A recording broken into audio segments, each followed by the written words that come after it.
একটা সময় নিয়মিত কাজ করলেও বর্তমানে অভিনয় থেকে অনেকটাই দূরে ছোট পর্দার জনপ্রিয় অভিনেত্রী শবনম ফারিয়া। তবে সামাজিক মাধ্যমে নিয়মিত পোস্ট দিয়ে নিজের অবস্থান জানান দেন এই অভিনেত্রী।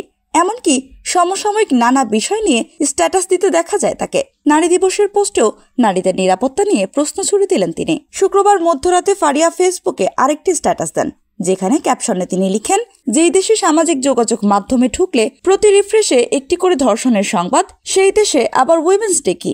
তবে অভিনেত্রী নিজের পোস্টের কমেন্ট সেকশন অফ করে রেখেছেন।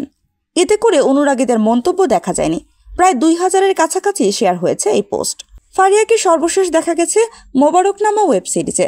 এতে মোশাররফ করিমের বিপরীতে অভিনয় করেন তিনি। পর্দায় দুজনের কাজ বেশ প্রশংসিত হয়েছে। বর্তমানে পর্দায় কম কাজ করছেন এই অভিনেত্রী। সাম্প্রতিক সময়ে একটি কমেডি শোয়ের বিচারক হিসেবেও হাজির হয়েছিলেন তিনি।